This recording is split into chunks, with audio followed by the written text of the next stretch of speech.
Daughter informed me that she didn't want me at her wedding because her family felt I didn't appear wealthy enough, so I happily stayed away. However, they were unaware that I was the one who secured the venue for them, so I sent a letter delivering this unfortunate news instead. Hello, Reddit. This is my first time posting here since I need some help, and it's a bit urgent. This matter is too personal to share with my friends, so I'm posting it here. I have been a single father to my daughter and have raised her on my own since she was born. My wife unfortunately passed away while I was pregnant with her. She had an aneurysm in her sleep, and by the time I woke up, she was gone. Since then, I have raised my daughter on my own and have honestly sacrificed a lot, something that other single parents can also attest to. I'm not saying that she owes anything to me because I'm her father, but a little appreciation would be nice. Unfortunately, she ended up telling me that she did not want me to attend her wedding a couple of days ago because apparently, according to her fiancé and his family, I did not look like I was rich enough to fit in with the kind of people that would be present there. That was incredibly hurtful. So I did something really underhanded as well. That's really not in my nature, but I just couldn't help myself. All of this started 2 years ago when she first started dating Steve. She met him through friends from what I know, and he belongs to quite a wealthy family. His parents own one of the top real estate firms in the state, and they're pretty much rolling in money. He looks the part as well, always dressed in luxury brands from head to toe, and he owns 3 cars himself. In comparison, I obviously look like a peasant since I'm just an economics professor in college. I do make a decent amount of money, and it has been good enough for me and my daughter. That's how I've been able to pay all the bills and the rent and afford to be able to raise her single-handedly for the past 25 years at least. It used to be good enough for us until she started dating Steve, and then things started changing and getting weird between us. Just for the record, I never had a problem with her relationship with Steve or him as a person until recently.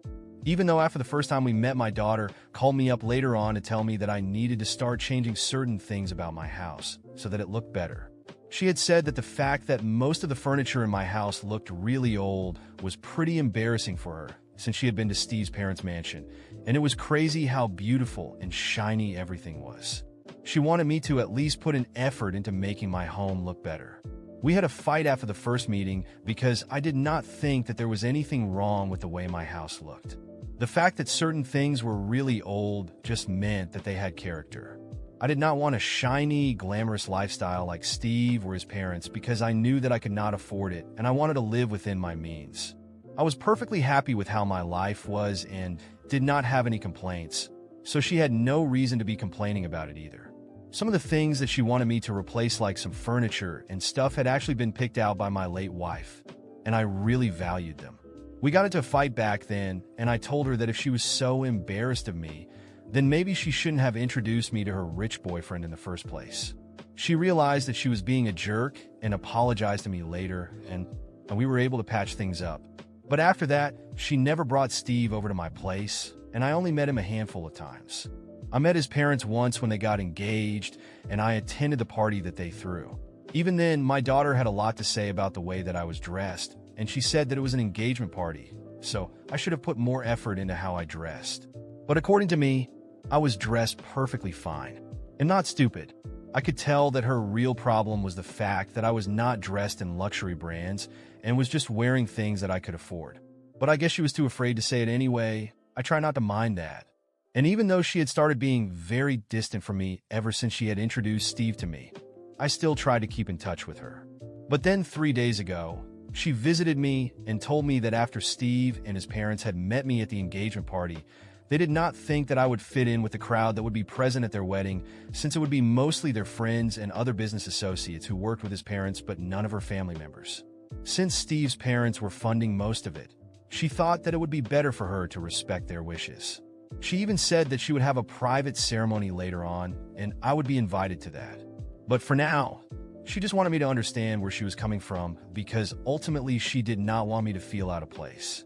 I was very hurt when she said that, and I started crying. But then she got really exasperated and said that there was nothing worth crying over. This was just the fact that I did not look rich enough to fit in there, and she did not want me to embarrass either myself or her. She told me that she had hoped that I would understand, but I was just being selfish by not caring about her image in front of her in-laws. Once I stopped crying, I told her to get out of my house and never come back. After days of thinking about what to do after that devastating conversation with my daughter, I realized it was time to act. I had already sacrificed my entire life for her, and the least I deserved was respect. However, the fact that my appearance or lifestyle was enough for her to discard me without a second thought made me question everything. It was clear that she no longer saw value in the father who raised her alone, but instead in the image she could project to her new wealthy in-laws. I had secured their wedding venue through an old acquaintance as a surprise gift. I wanted to see my daughter happy and knew that place would be perfect for her dream wedding. But now I realized that was a mistake. It was time to correct it. I wrote a short, direct letter to the venue manager, canceling the reservation. I used firm words, explaining that due to family reasons, the event could no longer take place there. I also requested that he not mention the reason to anyone except me. This would leave my daughter and her fiancé in a difficult position, especially given how last minute it was to find another luxurious venue. After all, the wedding was just weeks away. Days passed until one day, I got a frantic phone call. It was my daughter. She didn't start with a "Hi" or "How are you?" She got straight to the point. "Dad, what did you do?" "The wedding venue got canceled. Steve is furious, his parents are panicking, and now we have nowhere to go. Do you have any idea what this means?" Her voice was a mix of anger and panic, and I could almost picture her red face on the other end of the line. "Oh, now you call me Dad?" I replied calmly. "I thought I wasn't good enough to be at the wedding, but apparently I'm good enough to fix your problems when things go wrong. This isn't a joke," she yelled, sounding on the verge of a breakdown. "You have to fix this. They're pressuring me. If we don't have this wedding as planned, Steve might even call everything off. His parents will think I'm a failure. You don't understand what's at stake here." "No, dear," I interrupted, still calm. "You don't understand. I spent 25 years of my life putting you first. I dealt with all the hardships of being a single father, gave you everything I could, made sacrifices you'll never see. And what do I get in return? The humiliation of being excluded from the most important moment of your life because I don't look rich enough for you and your fiancé? No, that's not going to happen." She started to cry, but this time, her tears didn't move me. Something inside me had changed. "But Dad, I didn't want it to come to this. I was just trying to balance things, make everyone happy. It's not just about you, it's about what they think of me. And what do you think of me?" I interrupted again. "Don't I matter anymore? You'd rather please a family you barely know than value the one who has been by your side your whole life? I refuse to be treated like garbage. You made the choice to exclude me. Now live with the consequences." She was silent. The crying had stopped, but I knew she was thinking about everything I said. "Dad, please. I know I messed up." She started begging, but I was already resolved. "It's time for you to face reality, daughter. I'm not going to fix this for you. You'll have to learn to deal with the consequences of your choices." I hung up the phone, and for the first time in a long time, I felt like I was in control of my own life again. She wanted so badly to distance herself from me to please a wealthy, elitist family. Then she could stay with them. She was going to have to weather the storm she created. The following weeks were absolute chaos. I heard through mutual acquaintances that the wedding, which was supposed to be the event of the year, was a disaster. They couldn't find another luxury venue in time and ended up having a simple, rushed ceremony, far below the standards Steve's parents had envisioned. The humiliation they tried to impose on me came back to them in a way I could have never planned. My daughter tried calling me several times after that day, but I didn't answer. I needed space. I deserved peace. Even with the wedding disaster, she had chosen that path. She chose to please people who didn't truly know her, rather than value the one who had always been there for her. A few months later, I received a message. It was a photo of my daughter and Steve, accompanied by a brief note. "We're getting divorced." There was no emotion in the words, just a cold report. It seemed that everything she had sacrificed in the name of social status and a glamorous life had crumbled. I didn't feel joy when I saw that, but I didn't feel sadness either. She had made her choices, and now she was paying for them. As for me, I started reconnecting with old friends, traveling, rediscovering life beyond the role of being a father. As for my daughter, I don't know what the future holds for her. Maybe one day she'll understand that value isn't measured by appearance or wealth. But until then, I have my own life to take care of. After months of no contact, the peace I so desperately needed had finally started to fill the spaces in my life. The loneliness that haunted me at first had gradually been replaced by a sense of control. For the first time in a long while, I was prioritizing myself. I traveled, reconnected with old friends, and dove into new professional projects. My home, which once embarrassed my daughter, had now become a sanctuary where I could reflect on everything that had happened. Then, one quiet morning, I heard the unexpected sound of the doorbell. When I opened the door, there she was, my daughter. Her face was marked by tears, which she was clearly trying to hold back. She looked so different from the woman I had thrown out of my house months ago. The silence between us was heavy. I could see the nervousness in her eyes. "Dad, can I come in?" she asked, her voice weak and shaky. I observed her for a moment, battling the lingering hurt. A part of me wanted to send her away, but another part, the one that would always be a father, decided that maybe it was time to hear her out. I stepped aside, making room for her to enter. She sat down on the couch that my late wife and I had picked out years ago, and for a moment, the weight of nostalgia felt overwhelming. I sat across from her, saying nothing, waiting for her to begin. "I've divorced Steve," she finally said, her eyes fixed on the floor. I already knew that, of course, but hearing those words come from her made it all the more real. She took a deep breath, as if trying to gather the courage to continue. I realized I made a huge mistake. Her voice trembled, full of regret. I let money, status, and other people's opinions control who I was. I did horrible things, especially to you. The way I treated you, I don't even know how I could have been so blind, Dad. She finally looked up, her eyes red from crying. When Steve left me, when everything fell apart, I realized that what truly mattered wasn't how I dressed or how much money I had, but who was there for me. And no one has ever been there for me more than you. I stayed silent, letting her words flow. She needed to say it all, and I needed to hear it. "I don't expect you to forgive me right away," she continued, "but I'm here because I want to apologize. I want to tell you that I regret everything. You've always been there for me, and I treated you like a stranger.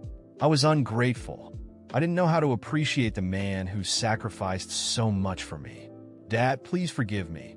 I need you now.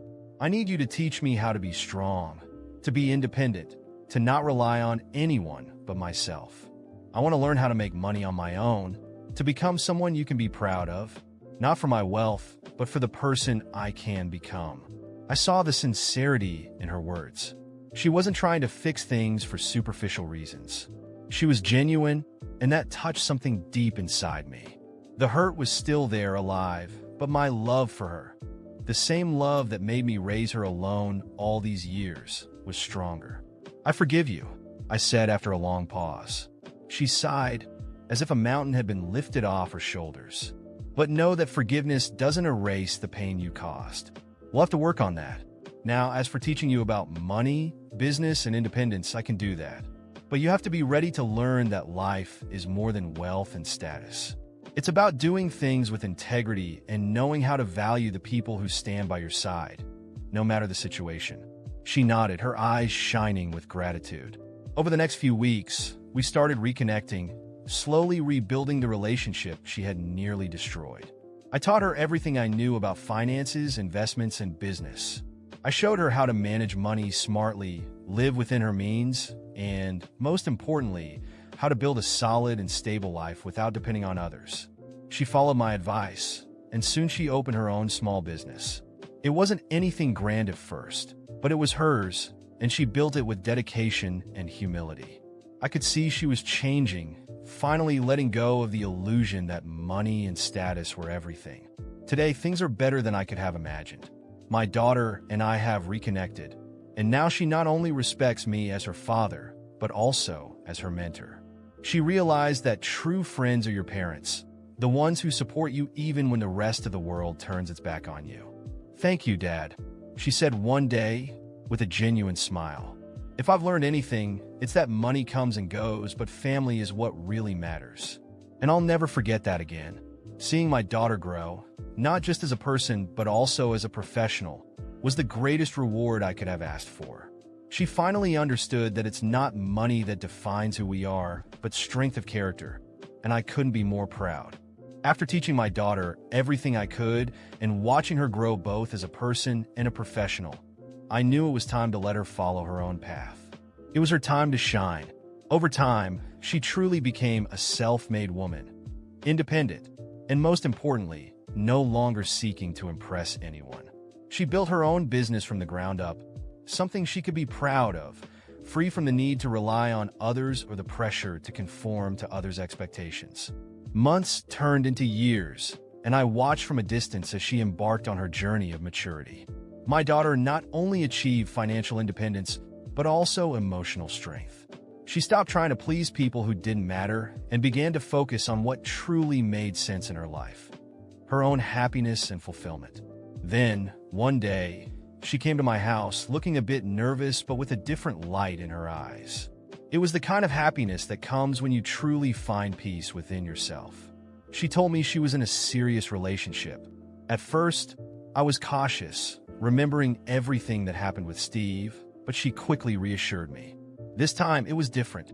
"Dad, I want to introduce you to someone," she said, smiling. "His name is Marcos. He's successful, but more importantly, he's a good person. And his family, they're amazing. They're humble, respectful, and from the beginning, they've only wanted to support me. They don't care about status. They care about who I am as a person." When I finally met Marcos, I was impressed. He was indeed successful, but what struck me most was his humility and kindness. Unlike her ex, Marcos didn't feel the need to flaunt his wealth or status. He valued simple things and, most importantly, my daughter's happiness. When I met his parents, I felt the same. They were warm, genuine, and down-to-earth people without any pretensions or judgments. They added so much to my daughter's life in ways I couldn't have imagined. At last, she had found the balance she had always sought, and I couldn't have been happier for her. Seeing my daughter smile again, truly and deeply, was the best gift I could have received. The weight that had once burdened her was gone. She was now a strong, independent woman in a relationship with someone who truly loved and respected her. Someone who came from a family that treated her with the kindness and respect she had always deserved. Today, I continue on my own path with a sense of fulfillment. I couldn't be prouder of the woman my daughter has become. A true father doesn't seek revenge on his own child, no matter how painful the journey may have been. What a real father wants is growth. To see his daughter learn from her mistakes and become a better person. I let her go, and watching her blossom, I know I did the right thing. There is no greater joy than seeing your daughter happy and at peace with life. She has learned that what matters isn't what others think, but how she feels about herself. And that, to me, is the greatest victory. Now, I look to the future with peace of mind, knowing I've done my job and that my daughter is prepared to face the world on her own.